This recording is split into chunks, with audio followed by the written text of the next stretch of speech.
Hey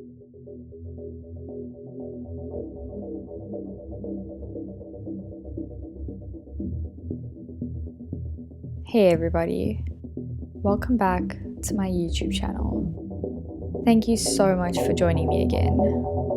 Today I'm going to be narrating 2 terrifying stories from the Let's Not Meet subreddit. I hope you enjoy.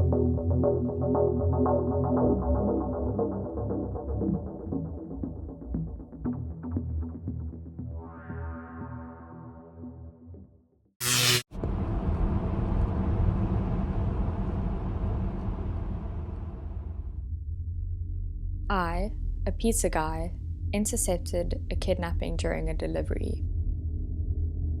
I deliver pizza, and I'd been having a really busy night, non-stop back and forth, without any time to even pause and take a leak.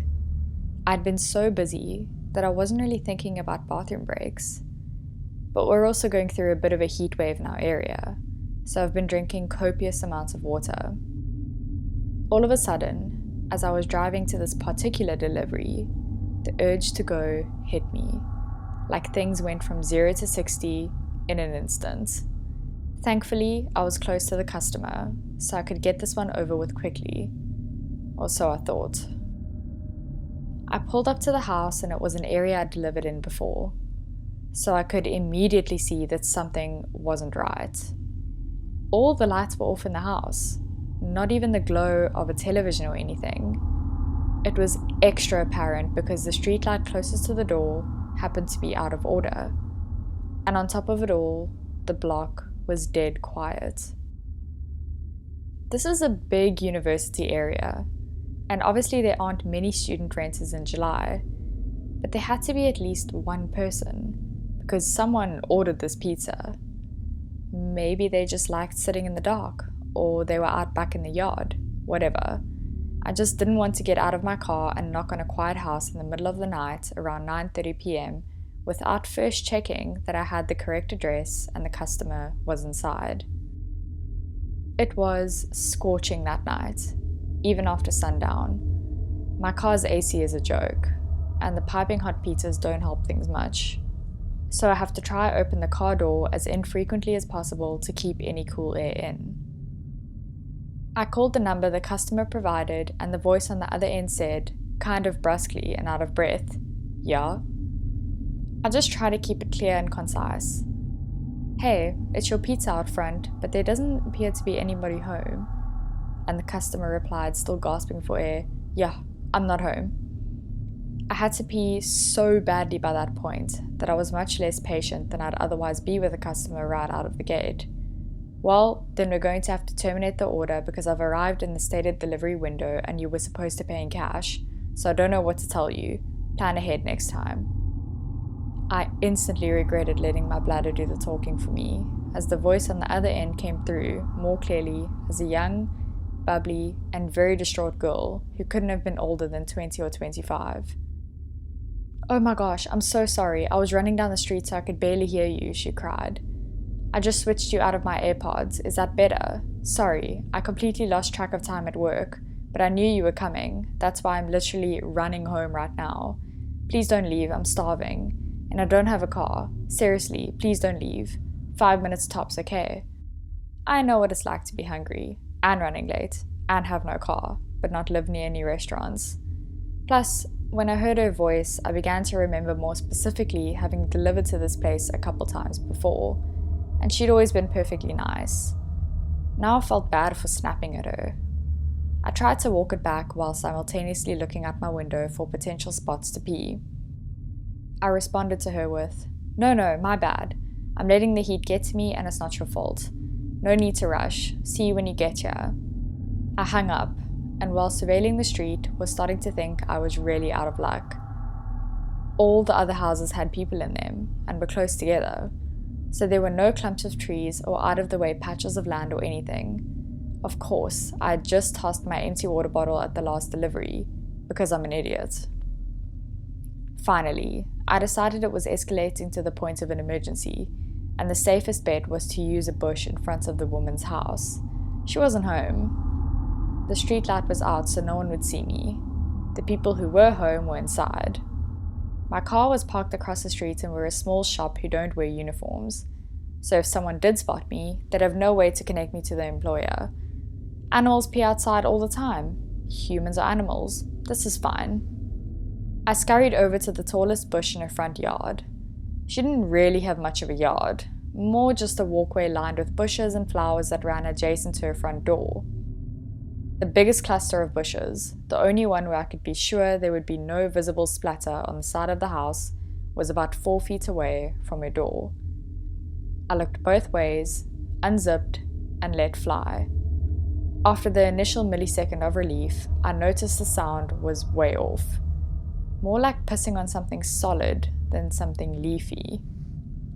I started panicking, thinking I'd aimed wrong, but once I start, I can't stop midstream, so I kept squinting into the darkness to see if maybe I was hitting a key rock or something, and could just move a few inches over.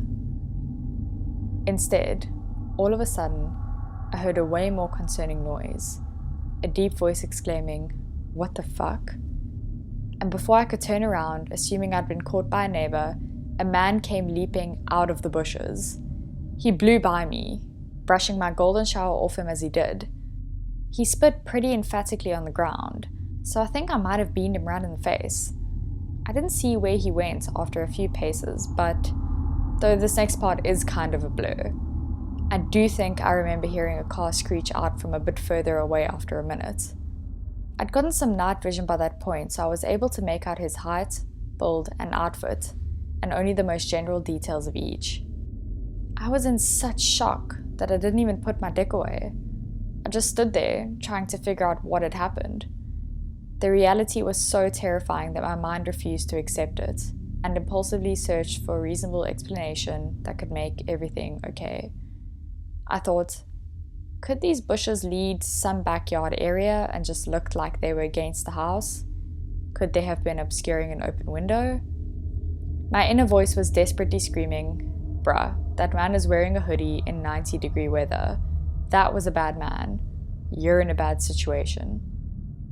But the very idea that I was within inches of a guy who would be hiding in bushes at all, let alone in front of a young woman's house at night, just wasn't something I was ready to grapple with yet.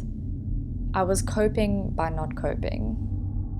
My fight or flight response totally failed me at that point, because my dumbass did the absolute last thing I should have done, and approached the bushes to try and validate this. There must have been a good reason for a man in a hoodie to be behind these bushes in the middle of the night theory. So I walked over to the side, turned on my phone flashlight, and tried to peer around the line of shrubbery. Pro tip: as scary as things may look in the dark, seeing them with the single beam of your flashlight can sometimes make it even worse. That's when I saw the bag. There was a tattered drawstring bag sitting behind the bushes, slightly splashed with pee. But I was in such a moronic daze from shock that I groped around for it thinking, see, this is it. This will explain why he was back here. It explained it. Once I maneuvered it over and pulled it open, I saw a sharp knife, a roll of duct tape, and a bottle of pills. The delusions officially broke at that point, and all the adrenaline, endorphins, and self-preservation instincts that had been suppressed kicked in 10 times over. I became whatever the opposite of dazed is, more laser-focused than I've ever been in my life, with one singular goal: get back to my car. I dropped the bag, booked it across the street, got in my car, and slammed the pedal to the floor before the door was even all the way closed. I went as far as I could, as fast as I could, until I hit a red signal. Then I pulled off to the side and realized I shouldn't be driving any more than necessary in the condition I was in. I pulled into the parking lot of a 24-hour drugstore and took a breath. I was finally calm and coherent enough to zip up and formulate a plan of action. My first lucid thought was, who do I call first? The police or the girl whose house that was? I thought about it for what couldn't have really been more than 10 seconds, but felt like an hour, and decided, okay, I'm in my locked car with the engine running. If trouble starts, I can drive away. I know something's up. She might not. She needs to know not to keep walking in that direction. But as I was dialing her number, it occurred to me, what if there was no girl? I thought I remembered delivering to that house before, But what if I was wrong? What if the girl on the phone was just a decoy to get me there to rob me, or worse? Every pizza guy on the planet has seen the Evil Genius documentary by now. So I thought. She called me all out of breath. She wasn't home. The whole thing was off. Can't risk it. I'll start with the cops. I called 911. The operator was very helpful in keeping me calm, because I was a complete wreck by this point. He kept assuring me that someone would be there soon. I kept telling them that they had to get there before the girl did, but I was trying to express 3 thoughts at once, and really damaging my own credibility. It came out more as, "You've got to save this girl, because he wasn't after me. I was just delivering a pizza. Unless they were after me, in which case there might not be a girl, but I talked to one on the phone, so then he should find that girl because they used her to lure me there. But if she's real, she doesn't know about the guy, who was also real, and there could be more guys if there's actually a girl. And you know what? Even if there isn't a girl, there might actually be more guys. I only checked one part of the bushes, so I don't actually know. But we'll know which guy is the one I saw because I pissed all over him, you know? I didn't mean to. This was back when I thought the girl was real, but not home. But she might be real, so you really need to find her if she is, because the guy was real." Finally, they basically just asked me to stop talking and stay on the line. But that was when I saw an incoming call from the customer. I couldn't answer it without disrupting my 911 call, so I just ignored it. But then she sent me this text like, "Hey, I'm here, don't see you." I told 911 she was there, and they said officers were only minutes away. But who knows how long that meant, especially after I'd given such a scattered account of the events in my panic.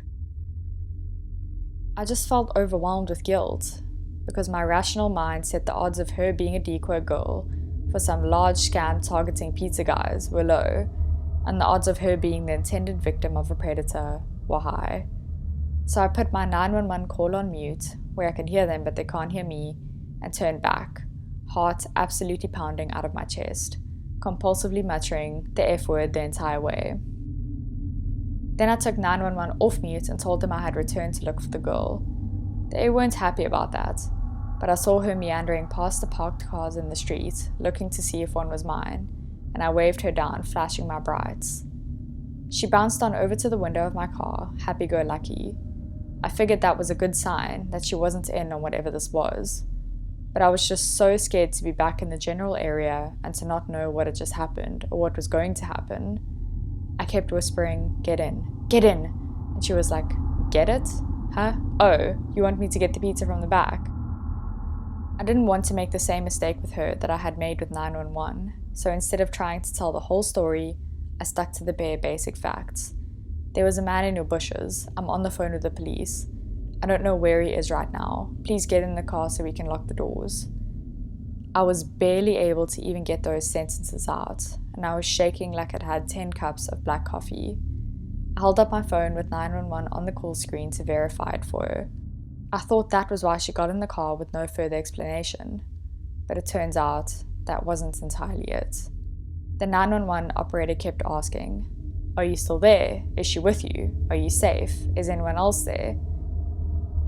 911 kept checking in, not knowing who the third party I was talking to was. I reassured them and we drove, more cautiously this time, to a location 911 instructed us to wait at to speak with police after they cleared the area. I didn't actually have to do much after that. The police came pretty soon after. A police car met us. I gave a statement telling them everything I observed, and she went to go speak to more officers in more detail than they needed me for. It turns out the reason she got right into a strange pizza guy's car without probing any deeper into my story is because she knew who the man was right away from my description. She had an abusive ex-boyfriend who was apparently psychotic enough that he immediately came to mind from hearing, "There's a guy in your bushes."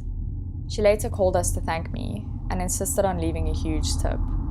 I wasn't there when the call came in, so the kid who answered didn't know to refuse or to accept the money. But the manager already promised the next time we see her, we can load her up with enough 1 free power cards to last a lifetime.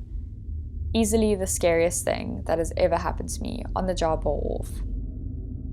I don't get the chance to tell the story much, because I try to avoid sharing it with anyone who could possibly know the girl or know of the events. But I'm still not the same since. Even though I know he didn't have anything to do with me directly, this truly shook me to my core. So, man in the bushes, let's not meet.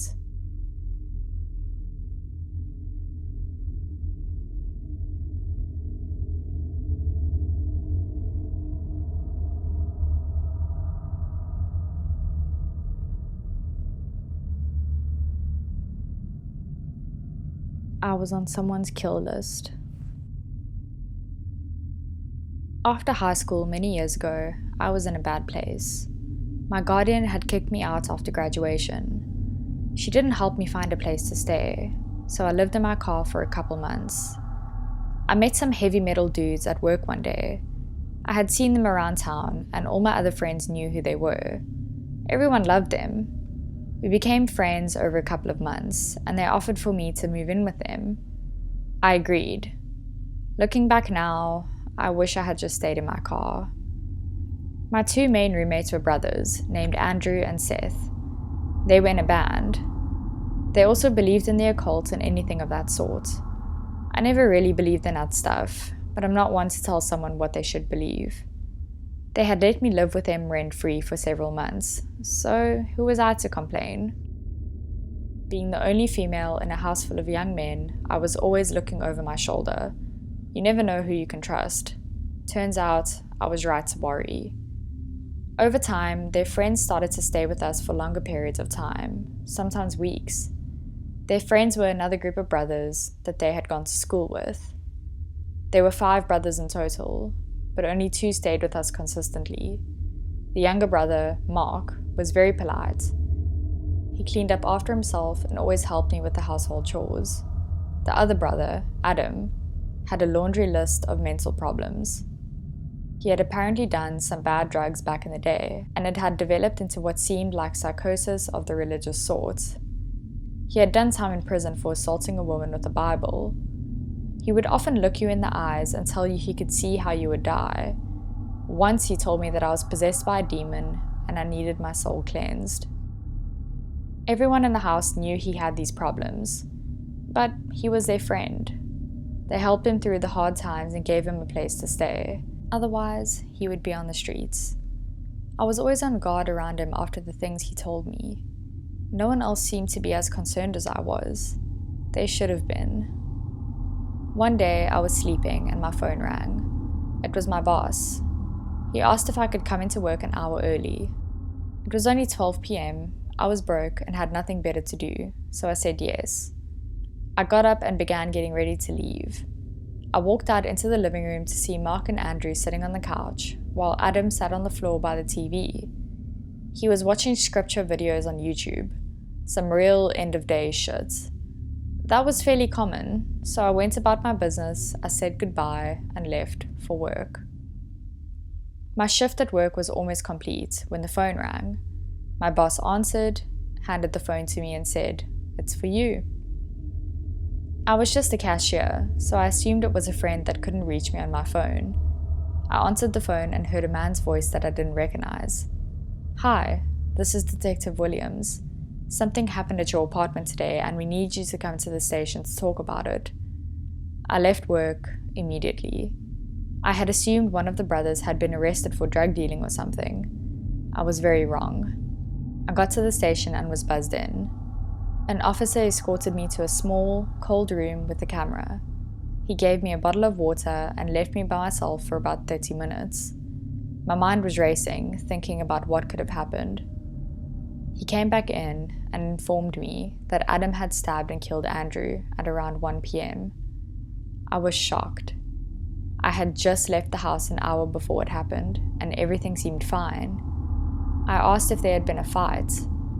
The detective informed me that there hadn't been a fight, and it seemed to have happened out of nowhere. I gave my statement to the police and left with nowhere to go, still in shock and confused out of my mind. Our apartment was a crime scene, so I went to another friend's house to watch the news report, since the police wouldn't give me any information on the case. Over the next couple of days, the information began to be released. Adam hadn't just stabbed Andrew once, not twice, but he had stabbed him over and over and nearly decapitated him. After the murder, he ran down the road, still holding the murder weapon. He called 911 and informed them what he had done. I watched the news report in horror. We had known he was unstable, but this? He had fully confessed to the brutal murder and provided police with his notebooks. He had apparently been planning to murder all of his brothers, my roommates, and me. He thought we were possessed by demons, and this was the only way to free us. Luckily, none of his other intended victims were there that day. Mark unfortunately witnessed the murder, but he luckily escaped. If I hadn't gotten that call from my boss, I wouldn't be alive today. So, to the man who brutally murdered my friend and wanted to murder me, let's never meet again.